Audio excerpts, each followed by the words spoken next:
రాష్ట్రంలో కుప్పం సత్తా ఏంటో నిరూపిద్దాం. లక్ష మెజారిటీ సాధ్యమా అని మమ్మల్ని అడుగుతున్నా. గట్టిగా చప్పట్లు చెప్పండి సాధ్యమని.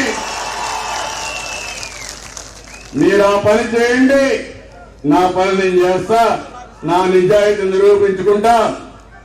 అందరినీ నీళ్లు తేవడమే కాదు, మన బస్సులుంటే డొక్కు బస్సులు మనకిచ్చి మన బస్సులు పొంగులూరుకి వెళ్ళిపోయినాయి. అంటే మనం చేతగానోళ్ళు అనుకుంటున్నారు. నేను కూడా ఇదే మాదిరిగా అనుకోనంటే పొంగులూరులో ఒక బస్సు ఉండేది, ఆ బుద్ధి లేని వ్యక్తులు ఆలోచించుకోవాలి.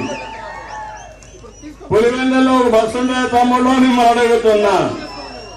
కానీ నేను కొత్త బస్సులు తెచ్చాను, కానీ దొంగల మారిగా అక్కడ ఉండే బస్సులు ఇక్కడికి తీసుకురాలా. అదే వాళ్ళకు మనకు తేడా. అందుకే నేను మిమ్మల్ని కోరుతున్నా, అందరూ కూడా ఇంటింటికే ఒకరు తయారు కావాలి. నా కోసరం కాదు, ఈ రాష్ట్రం కోసరం, ఈ కుప్పాని కోసరం, మీ కోసరం, మీ పిల్లల కోసరం, ఈ పిల్లల భవిష్యత్తు కోసరం ప్రతి ఒక్కరూ ఇంటికి ఒకరు తయారు కావాలి. భయపడక్కర్లేదు. తెలుగుదేశం పార్టీ జెండా పట్టుకోండి. ఒకవేళ జెండాకు అడ్డం వస్తే కర్ర కూడా ఉంటుంది. బలిత పూజ చేద్దాం. పిచ్చిగా మనం ఎవరి జోలికి పోం, మనం ఎవరిని ఇచ్చేయం. మన జోలికి వస్తే మాత్రం వదిలిపెట్టే సమస్యలే తమ్ముళ్ళు. ఆ విషయం మీరు గుర్తుపెట్టుకోండి. మిమ్మల్ని కాపాడుకుంటా పోలీసులు ఏం చేయర్లే, ఇంక అయిపోయింది వాళ్ళ పని కూడా. రోజుల దగ్గర పడ్డాయి కాబట్టి వాళ్ళు కూడా ఇంకేం చేయరు.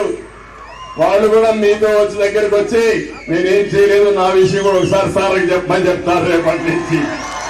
కాబట్టి అది ఏం బాధలేదు. అందరూ అప్పుడే లైన్ కట్టారు, క్యూ కట్టేశారు.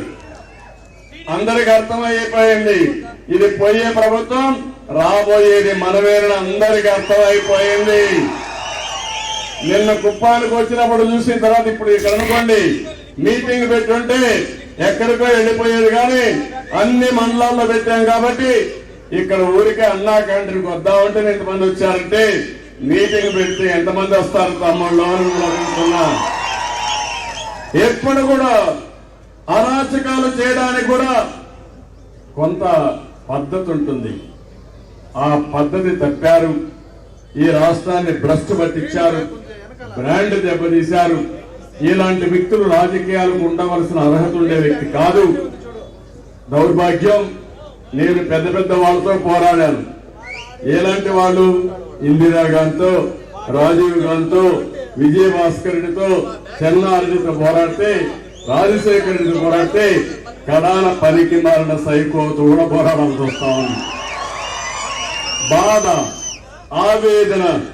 నేను పారిపోతే మళ్ళా నా బాధ్యత నెరవేర్చేదనే పరిస్థితి వస్తుంది, మీకు ఇబ్బంది వస్తుంది. నాకు ఏమైనా పర్వాలేదు, మీకోసం పోరాడతా. ఈ రాష్ట్రాన్ని గాడి చెప్పిన పరిపాలన ఘాట్లో పెట్టే వరకు ముందుకు పోతాను తప్ప దీనికి తిరిగి చూడండి. మరొకసారి మీ అందరికీ తెలియజేస్తూ అందరికీ నమస్కారాలు. జై హింద్, జై తెలుగుదేశం.